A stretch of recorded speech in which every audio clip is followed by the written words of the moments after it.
Mrs. Crawford, your mother's condition is critical. We need to operate immediately. The doctor's voice echoed through the sterile hospital corridor. I gripped my phone tighter, trying to reach Douglas for the 6th time. When he finally answered, his irritation was palpable. What is it now, Virginia? I'm in an important meeting, he snapped, the familiar coldness in his voice making my stomach clench. Mom's being rushed into emergency surgery. I need you here, I pleaded, my voice cracking. The fluorescent lights buzzed overhead as I waited for his response. Sorry, can't make it. Big things happening. Just handle it yourself, he replied before hanging up. I'm Virginia Crawford, 47 years old, and that moment in St. Luke's Hospital in Birmingham was when I finally admitted to myself that my marriage was beyond saving. As I watched the nurses wheel my mother toward the ICU, memories of happier times flooded back.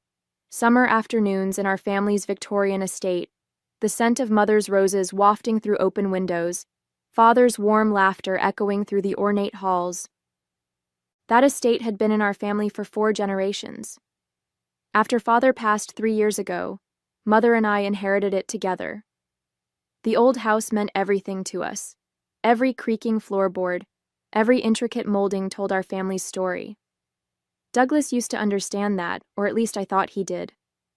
When we first married 15 years ago, he would spend weekends helping mother tend to her beloved garden.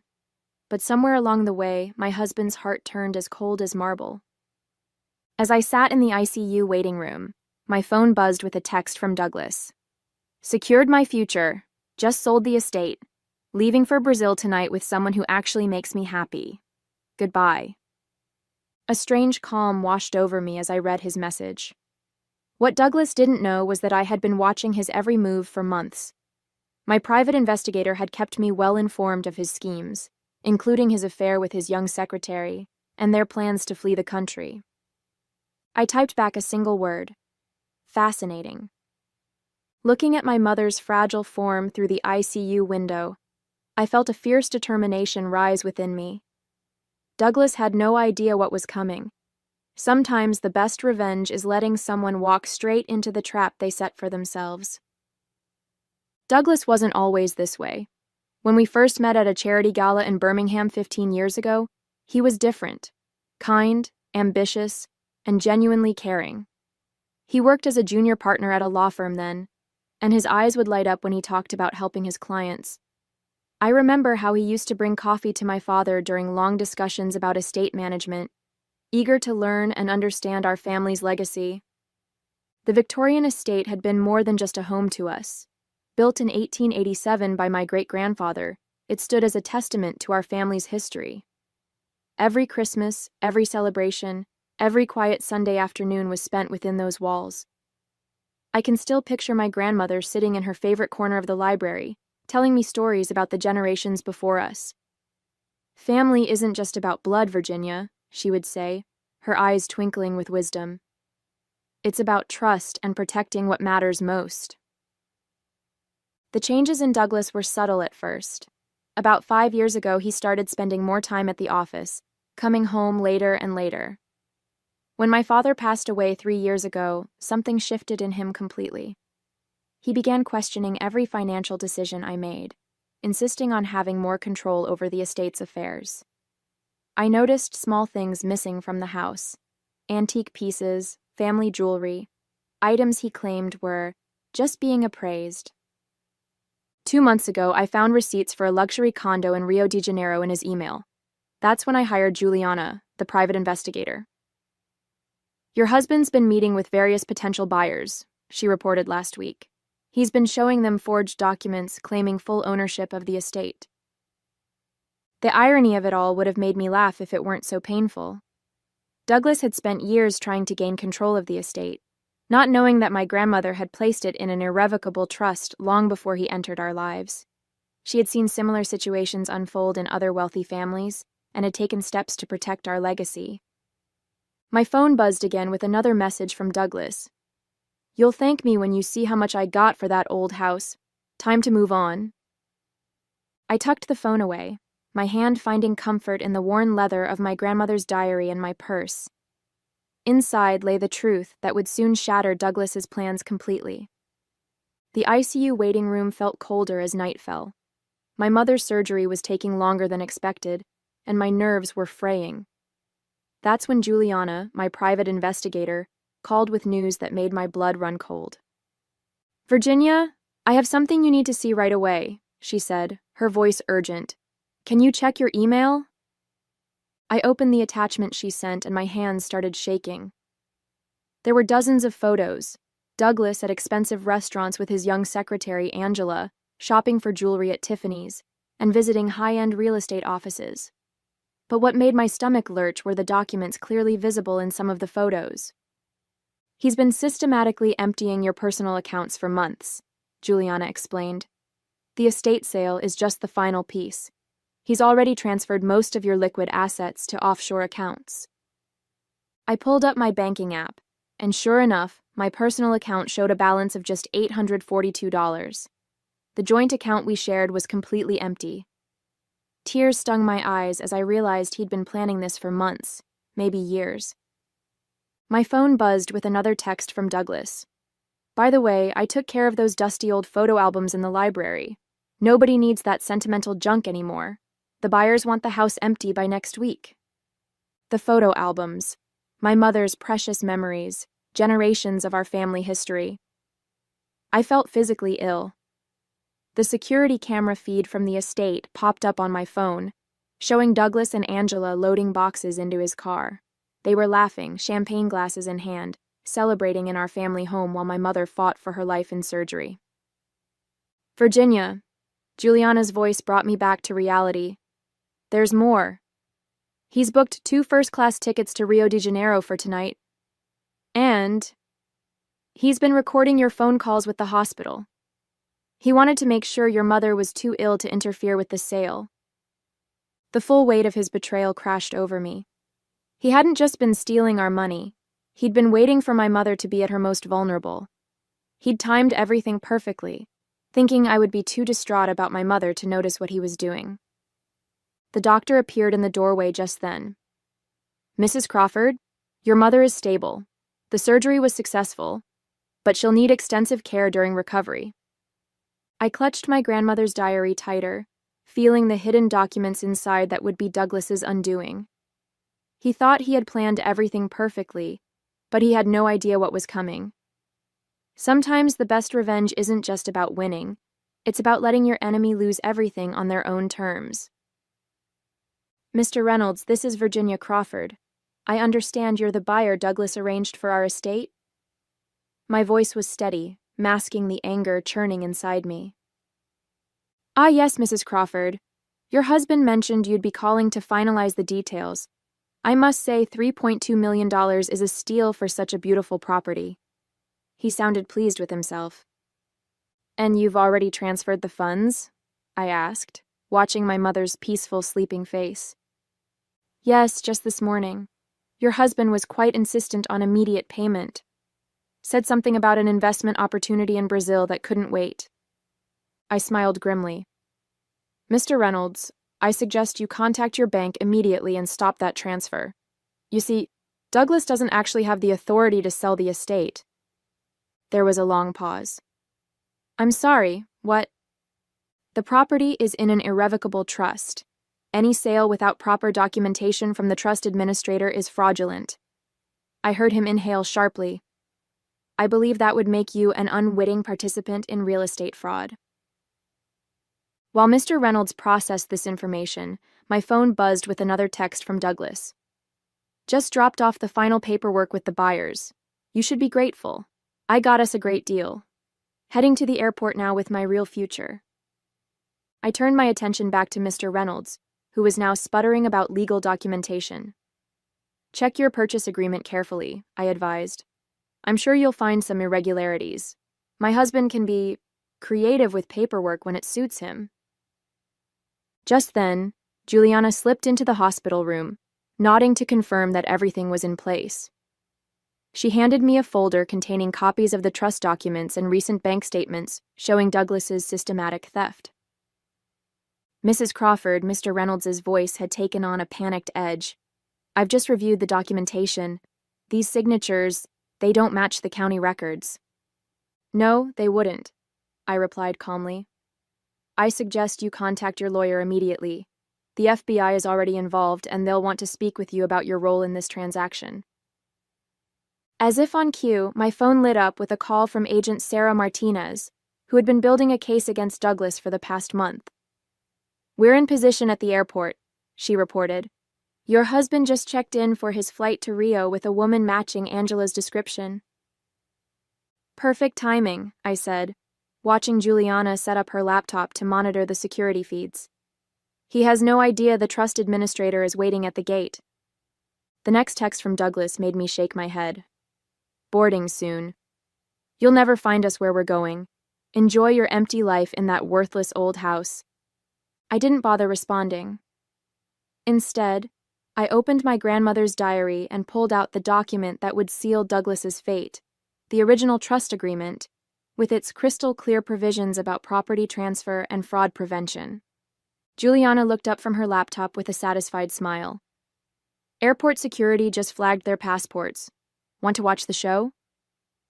Juliana's laptop screen showed the airport security feed as Douglas and Angela approached the international terminal. They looked confident, almost smug, pulling their expensive matching luggage. I noticed Angela wearing my mother's sapphire necklace, a family heirloom passed down for generations. Mrs. Crawford, Agent Martinez's voice crackled through my phone. We've discovered something disturbing. Your husband didn't just forge documents for the estate sale. He's been running a complex scheme involving multiple properties and elderly victims.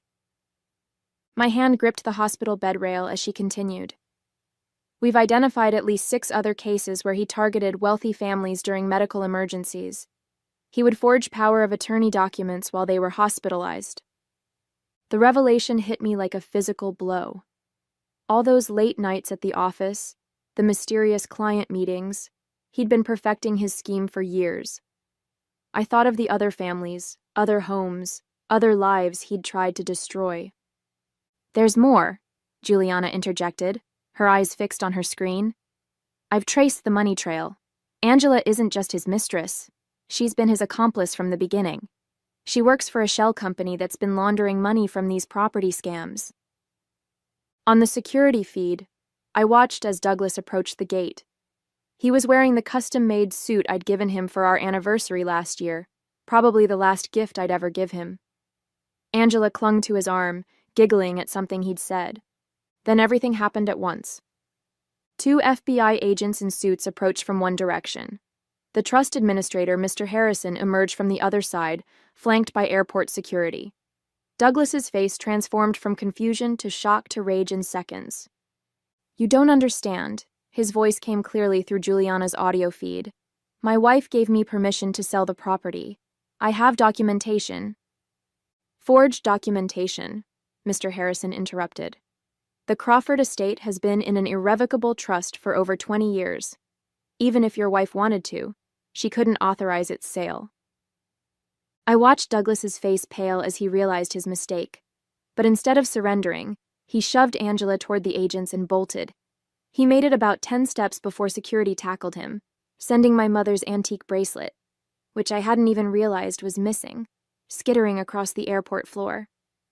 Virginia, Juliana's voice was urgent. Douglas just tried to transfer another $500,000 from your mother's account. If I hadn't frozen it yesterday. My phone buzzed with one final text from Douglas. You think you're so clever? Check your mother's medical insurance. Oops. My blood ran cold. I immediately called the hospital billing department. Sure enough, Douglas had canceled my mother's insurance policy last week, claiming it was a cost-cutting measure. The surgery she'd just undergone would cost hundreds of thousands of dollars. He'd planned it all. Get my mother hospitalized without insurance, drain our accounts, sell the estate, and disappear with the money while I drowned in medical debt. What he hadn't counted on was that I'd already transferred my mother to my own insurance policy 3 months ago, when Juliana first discovered his plans. Sometimes the best trap is the one your enemy never sees coming. As I watched Douglas being handcuffed on Juliana's laptop screen, Agent Martinez rushed into my mother's hospital room. Her face was grave. Mrs. Crawford, We need to move quickly. Your husband's phone records show he contacted a demolition company yesterday. They're scheduled to start work on the estate tomorrow morning. Something about the buyer wanting to clear the land immediately. My heart stopped. The estate didn't just hold our family memories. It contained evidence of Douglas's other crimes. I'd discovered a hidden safe in his study last week, but hadn't been able to crack it yet. He's trying to destroy the evidence, Juliana said, already dialing her phone. And I bet that safe in his study contains documents from his other victims. There's another problem, Agent Martinez added. Angela's disappeared. She slipped away during the confusion of Douglas's arrest, and she has access to all your banking information. I pulled out my grandmother's diary and removed a small key hidden in its spine. My grandmother didn't just set up the trust, I explained. She installed a state-of-the-art security system throughout the estate. Every room is monitored, every document protected. Angela won't be able to access anything without triggering silent alarms. Right then, Juliana's laptop pinged with an alert. The estate's security cameras showed Angela climbing through a window into Douglas's study. She was heading straight for the safe. Should we send officers? Agent Martinez asked, already reaching for her radio. Wait, I said, watching Angela input the safe's combination. My grandmother also installed a failsafe. Any unauthorized access to the safe? On screen, Angela swung open the safe door triumphantly. Immediately, both the safe and study door locked automatically, trapping her inside. A fine mist sprayed from hidden vents, harmless but containing an invisible UV dye that would mark anyone in the room for weeks. The police can take their time, I smiled. She's not going anywhere. And now she's marked with evidence of attempted theft. My phone rang. It was Mr. Reynolds, the would-be buyer. Mrs. Crawford, I've just learned that Douglas planned to bulldoze the estate and build luxury condos. He showed me forged environmental surveys claiming the historic house was structurally unsound. I've already contacted my bank to stop all payments. Thank you, Mr. Reynolds. Though you should know the demolition company he hired. It's another shell corporation. They would have taken your money and disappeared. Agent Martinez ended a call and turned to me. The FBI just found Douglas's laptop. He has detailed files on wealthy families with elderly or ill relatives across 3 states. He was planning to expand his scheme significantly. I looked at my mother, still sleeping peacefully, then back at the security feed showing Angela pounding furiously on the study door. My grandmother always said that greed eventually destroys itself. I don't think Douglas ever understood that the real value of our estate wasn't in its price tag. It was in the protections she built into every brick. Juliana's laptop pinged again. Virginia, she said urgently, you need to see this. Douglas had one more plan in motion, and it's already started. Juliana turned her laptop to show me what looked like transfer confirmations. Douglas set up automatic withdrawals from your mother's retirement accounts. They're scheduled to trigger at midnight. He's trying to empty everything before the banks freeze his assets. I smiled, remembering the day 3 months ago when I'd visited my grandmother's old friend at the trust company. Let him try, I said, pulling up my own phone's banking app. I've already moved everything into new accounts protected by the trust. He's about to transfer money from empty accounts and implicate himself in even more fraud attempts.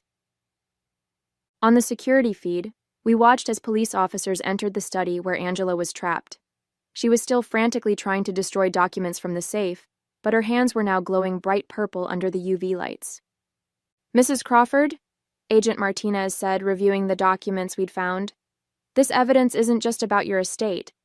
Douglas's files detail a scheme targeting dozens of families. We're looking at multiple counts of fraud, theft, and conspiracy. My mother stirred in her hospital bed, her eyes fluttering open. I squeezed her hand gently. Everything's okay, Mom. The estate is safe. Grandmother's plan worked perfectly. Of course it did, she whispered with a faint smile. Your grandmother always said the best trap is the one they walk into themselves. Agent Martinez's phone buzzed. They found Douglas's go bag in his car trunk. It contained passports, currency, and your grandmother's original will. He thought he had the only copy. I opened my grandmother's diary one last time and removed the real original will, safely preserved all these years. No, I said. He only had what we wanted him to find. 2 weeks later, I sat in the courthouse watching Douglas and Angela at their arraignment. Gone were their designer clothes and arrogant smiles, replaced by prison jumpsuits and defeated expressions. The prosecutor read out 37 charges of fraud, conspiracy, and attempted theft. Your Honor, Douglas's lawyer began, my client was simply trying to protect his wife's assets. That's not what the evidence shows, the prosecutor interrupted, holding up a thick folder. We have documented proof of Mr. Crawford targeting multiple families during medical emergencies, attempting to steal their properties through elaborate fraud schemes. The UV mark documents recovered from his safe detail every crime. I thought about the other victims, 12 families who had almost lost everything to Douglas's schemes. Thanks to the evidence we'd gathered, they would all get justice. The judge set bail at $5 million each, remanding both Douglas and Angela to custody when they couldn't pay. As they were led away, Douglas turned to glare at me. I simply smiled and patted my grandmother's diary. He'd never understood that real wealth isn't about money. It's about family, legacy, and protecting what matters most. Back at the estate, my mother was recovering well in her old room, surrounded by the family photos and heirlooms we'd protected. The garden she loved was blooming again, and the house felt more alive than ever. I sat in my grandmother's favorite chair in the library, feeling her wisdom surround me. Sometimes the greatest victory isn't in the fight, it's in preserving what truly matters while letting greed destroy itself.